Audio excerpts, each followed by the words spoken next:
Welcome to the Elevating IT podcast and the weekly sales wrap. It's Friday, 2 p.m. Eastern Standard Time. We broadcast live every Friday.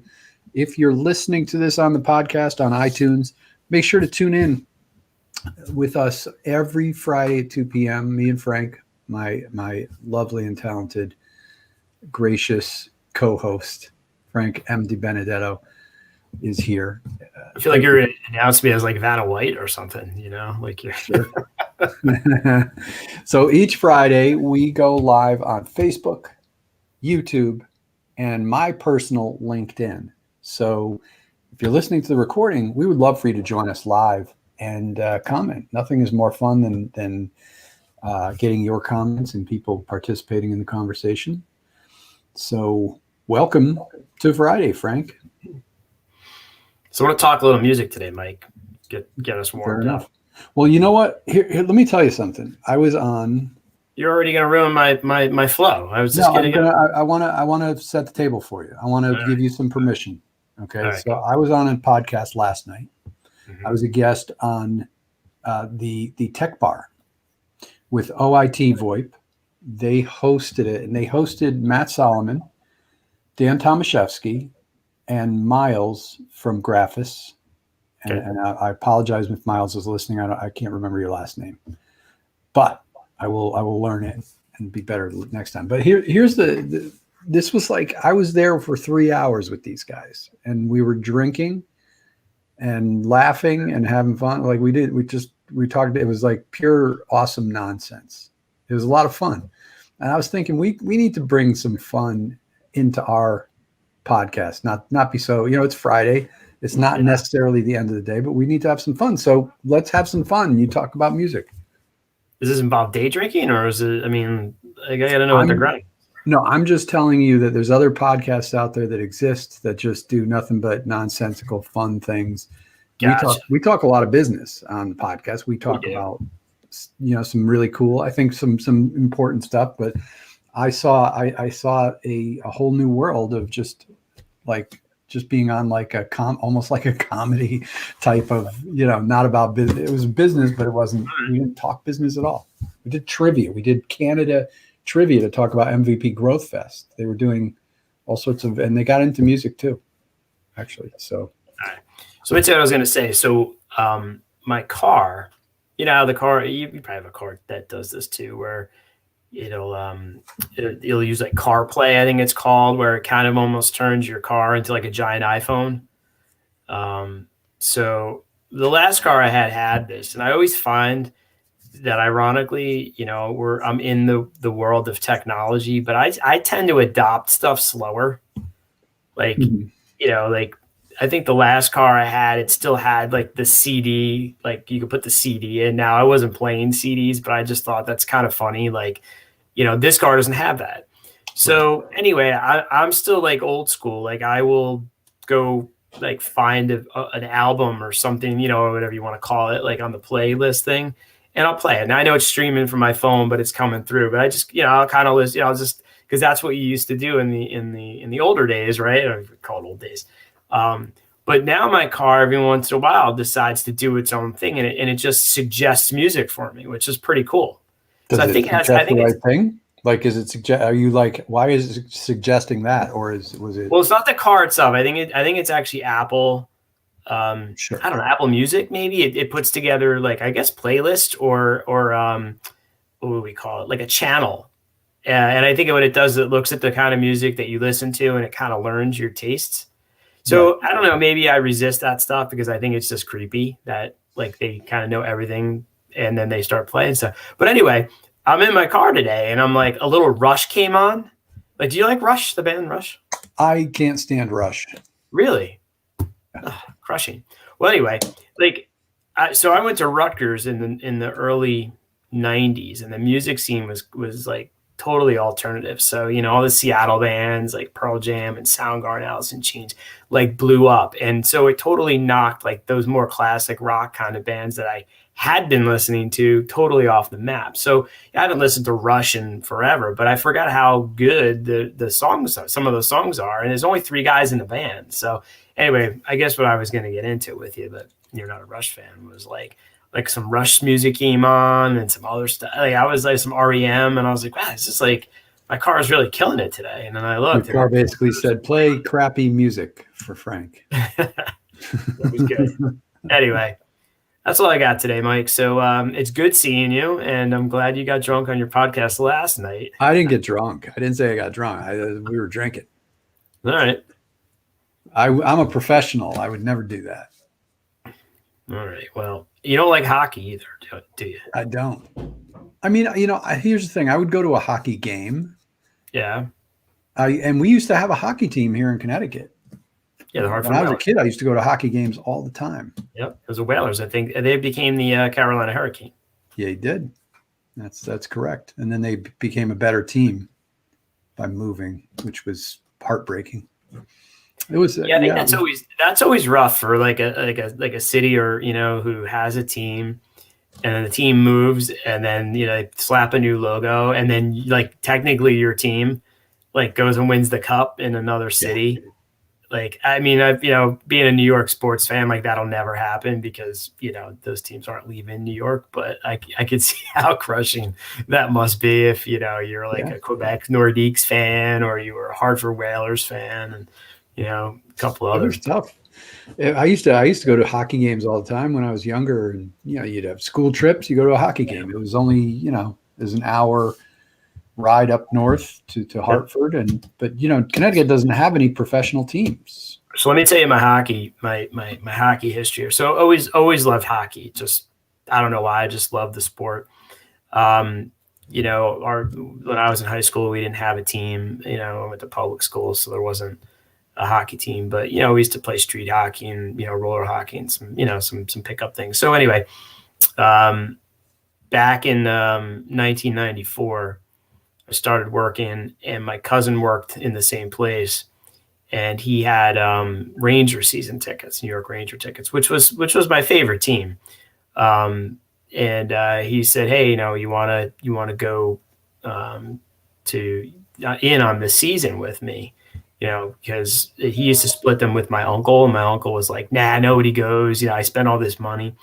So I was like, okay. And I just started working, and it's funny. I look at the tickets. My seats were $26 a seat back then, and I was sweating like half. You got like 41 home games, 3 preseasons, So right. I don't know, whatever it was, like $800 or something. It was a lot of money back then, right? So I tell my cousin, okay, and I split the season with him. So 1994, the Rangers doing pretty good. My first year having hockey tickets. They're not in my name, but they're in Mike's name. And they start doing better and better.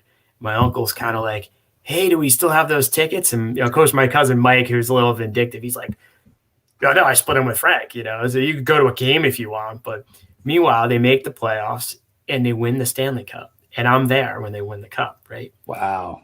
I got to tell you, I mean, I'm sure other people who've been, in arenas when, like their team has won the Super Bowl, the Stanley Cup, whatever. But I got to tell you, being in Madison Square Garden, right, in June of 1994, when the New York, Rangers win the Stanley Cup, that place was insane. It's still to this day, like the best sports moment I've ever seen. There were men crying. I mean, they hadn't won a cup in 54 years, right? So I mean, people were crying, and I'm just like, this is my first year. I got tickets, right? Like the charmed life of Frank DiBenedetto. Yeah. So, and then like a year or two later, a friend of mine bought me a really cool gift. Yeah, you ever see those fisheye pictures? Yeah. So it's long and it's in a frame. So it's the fisheye of, in the moment when they win the cup. And I knew where my seats were. If I look really carefully, like I look like a little ant, but I could see me and my cousin, no kidding. Yeah, but dude. So anyway, like once that happens, you completely solidify your relationship with that sports team. And so I've like I said, I was always a Rangers fan, but since that moment, it's been great. So it hasn't been so great that they haven't won a cup since, but I'm a big fan. I used to go to a lot of games, not as many anymore, but anyway, hockey's my sport. So I got to get you back into hockey so we can talk a little hockey stuff, right? Well, you can start. Maybe you go and buy some season tickets to Rangers. Get a suite I'm thinking you get a suite, and I'll come down to New York. I'll come down and meet you at the Garden. We should get a couple people that we like, get them together, maybe some audit users and some people, maybe do a little thing here, in the area. We should have an audit. We can get Kevin Lancaster up. So funny story. So Kevin's a huge hockey fan, right? He's our buddy from ID Agent.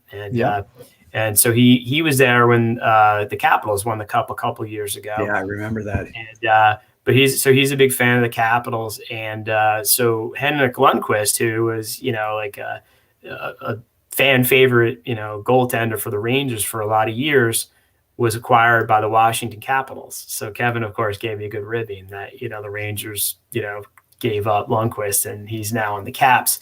Unfortunately, Lundqvist had open heart surgery. He finds out after he signs with them that he had an aortic valve issue. So he ended up having to get that taken care of. I'm pretty sure the Caps released him, but what a great dude Henrik Lundqvist was. I met him a couple times. Consummate, gentleman. And anyway. Interesting. Well, have you ever, so since we're talking about getting an audit suite. Yes. Have you ever been in one of those suites at any sporting events?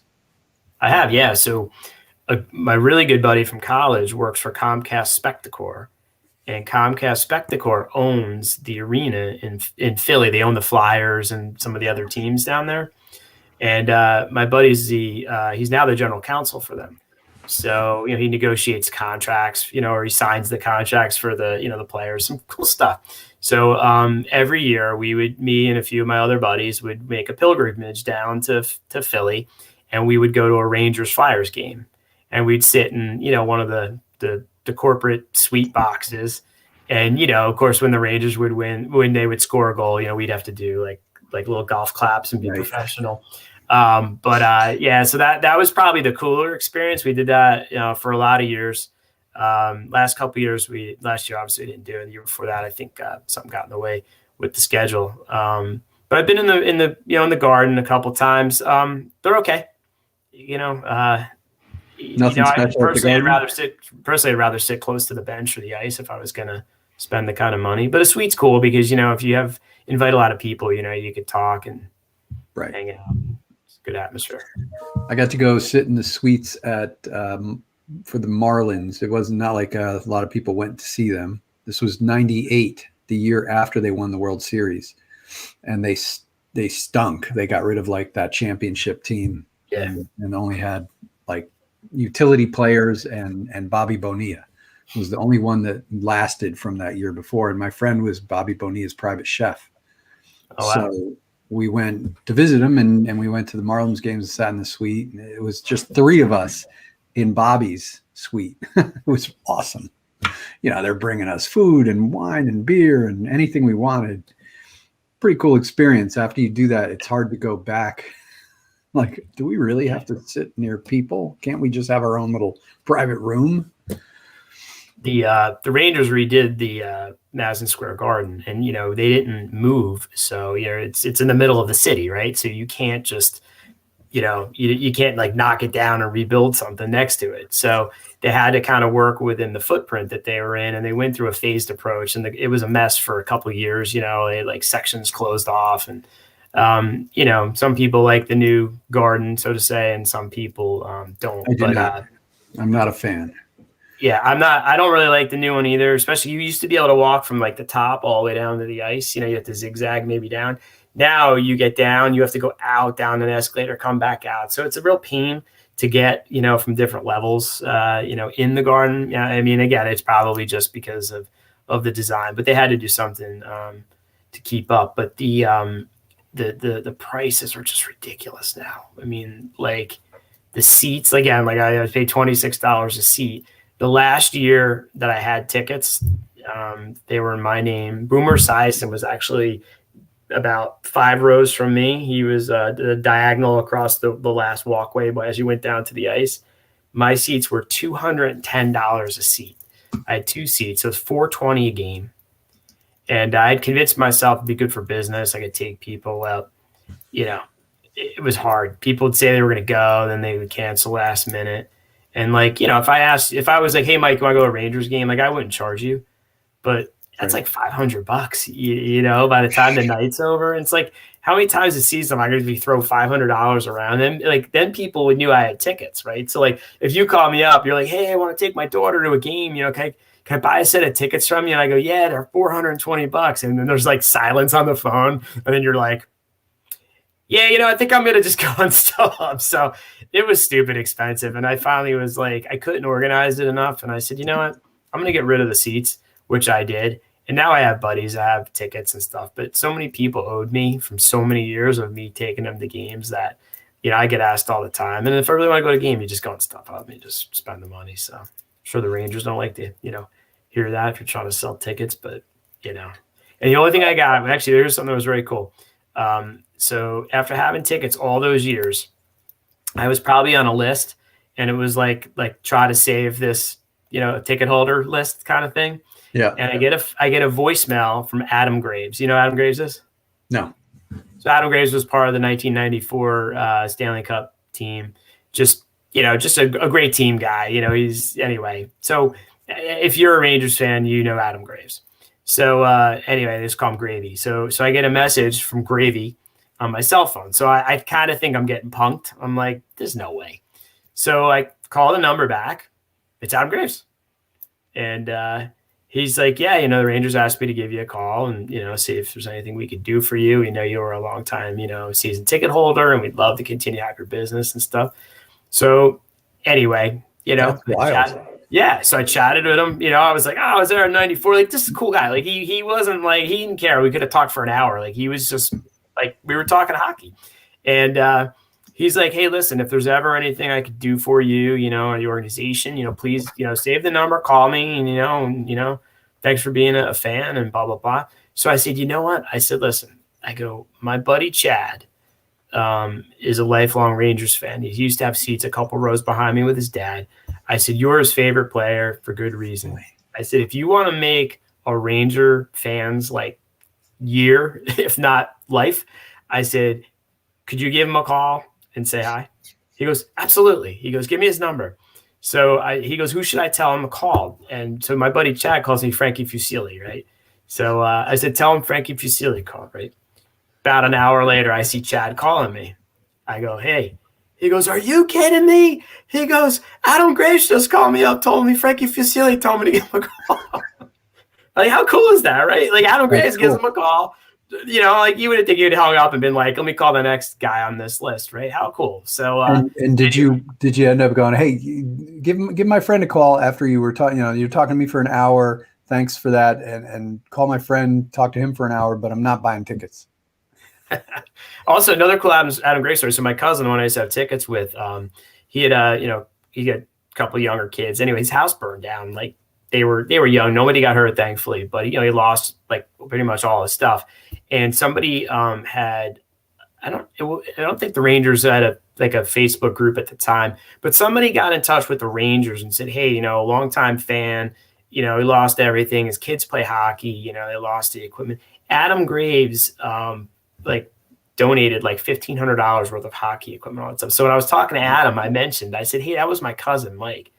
I was like, that's just so nice of you to do that. He's like, oh yeah, I'm glad I could help. He's like, how's he doing now? That was a terrible, you know, thing. I'm like, no, they're okay. You know, they rebuilt and whatever, but just cool stuff. You know, it's like stuff like that, especially when you can connect with like players. You know, it makes you feel good about supporting the team. So anyway. Well, that's probably why they made him call. I mean, unless he was like hit hard times and he's like, hey guys, can I have a job working at the Garden? And I'll tell you one more story just because we're on sports here. I guess we're just having fun.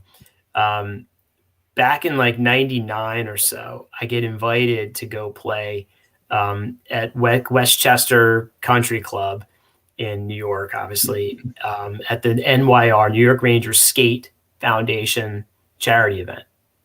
And I forget exactly how we got the invite. So it was me and my cousin Mike. We go. And what they did was they paired up each foursome with a New York Ranger and, you know, a third person, right? Or whatever, you know, some random, like it just turned out it was some guy who worked for Madison Square Garden. And I don't know who he was, but we were supposed to have Adam Graves in our group, and he hurt his hand. It was like bandaged up. You didn't want to play, so they put a bandage on it. And so we ended up with this guy, PJ Stock. And I think he does a podcast called The Stock Report. So he does like hockey analyst type stuff. So PJ Stock was like right up from the minors, black eye, fought Eric Lindros. If you know who Eric is, he was, big hockey player and family in hockey. He used to play for the Flyers. And, young dude. So I was pretty young at the time and he was younger. And so, as if you can imagine 18 holes of golf, right? With a hockey player, and all the other foursomes around you are other rangers and stuff. So you're crossing paths with them, and they're getting drunk and laughing and playing jokes at each other. Well, PJ Stock hit the ball, right? Like he didn't really hit it straight. He like the ball practically exploded. He these guys are built. Boom! The ball's like whoosh, into the next fairway, but like 9 miles down there, but. That was one of the most fun times. And afterwards, they had a silent auction. So, we hung out there for that.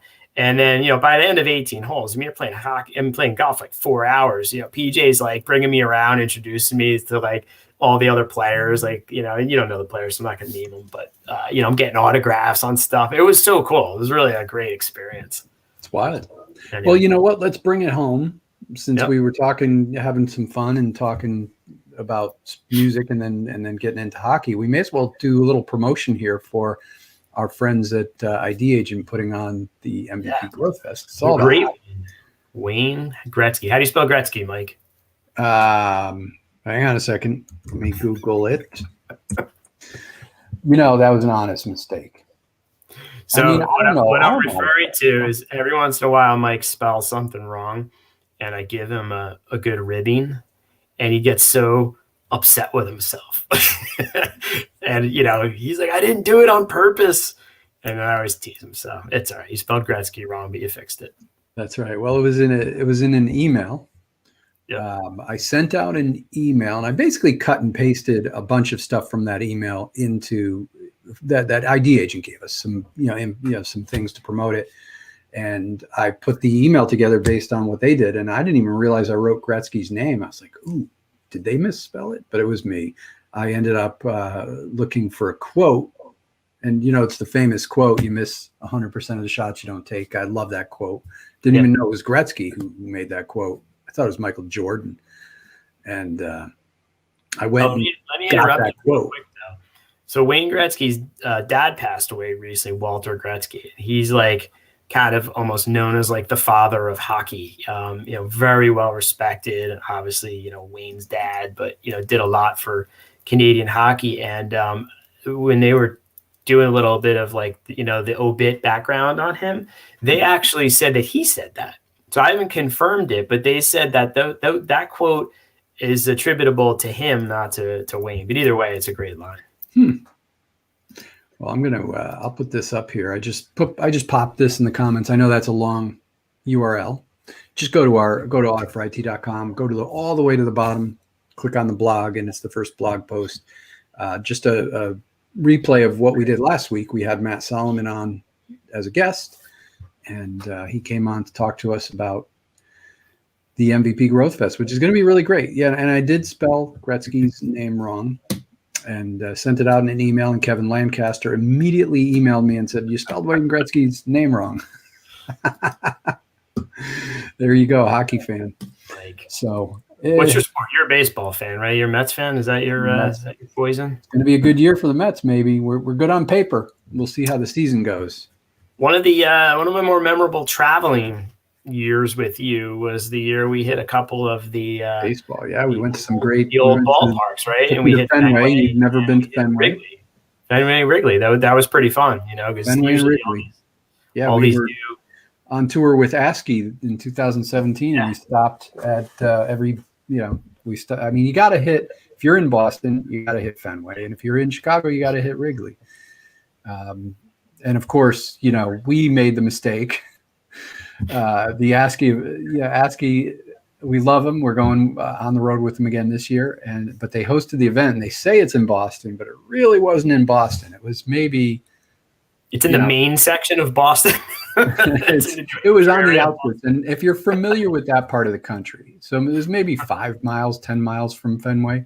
But if you're familiar with Boston and getting in and out of actual Boston from elsewhere, you know it can take you an hour to drive 10 miles to into the city. So it was an adventure that we had.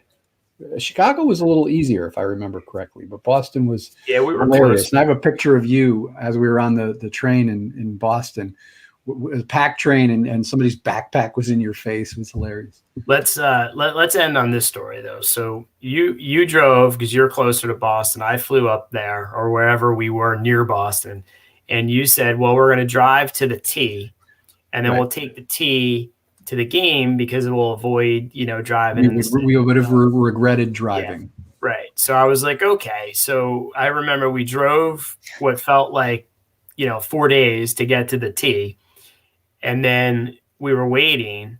And you're like, I gotta pee. I gotta go to the bathroom. I had to go to the bathroom. And we're on the T and it wouldn't leave. That's right. I was like, I'm not getting off this thing. And so we got into a little argument and you got off and I was like, dude, I'll meet you. I gotta go. You gave me my ticket. You were all salty. Well, luckily you made it back on before it left and that the train was packed. Yeah. And I had somebody, their big backpack was like in my face and other guys in my ribs. And and then that was a long, really quickly, miserable ride. But that's such a great picture of you with that. Yeah. You're looking at me like this and you're just like this person's backpack is like literally in your face. Yeah. It's terrible. Pretty hilarious. But anyway, that was a fun year. And we hit the Hockey Hall of Fame that year too. That was actually pretty cool. That's right. In Toronto. It was a great year. Good get back out on the road again. Yeah, looking forward to getting back out there with you. It's been a while. The webinars and all that stuff are good, but I think meeting our subscribers and people that are interested and just talking and getting around all the other vendors and our friends in the channel is it's going to be good. So looking forward to getting we'll be back in action starting really April 20th is MVP Growth Fest, I believe, if I'm correct on the date. Yep. It's April 20th. Yes. So yeah, that'll be our first event. We're sponsoring that as we sponsored last year. And then the next event for us is GlueX, which is our first time sponsoring that. We're excited about that. We're a platinum sponsor for GlueX. And then we're on to Robin's event, boot camp in Orlando, and then on the road with ASCII a bit. So it'd be fun. I haven't been to Nashville in like over a year now. It feels weird. Like I was going 4 or 5 times a year for like 10 years straight.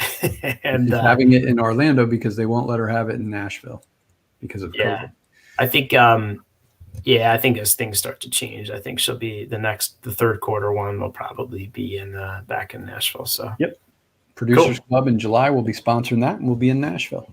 Hopefully everything will be back to normal. We'll get ourselves to our old stomping grounds in Franklin and get a good steak. Cork and cow, baby. Leave it at that. We'll wrap it up for today. Thanks for tuning in, everybody. And until next time, keep elevating IT. Have a good week.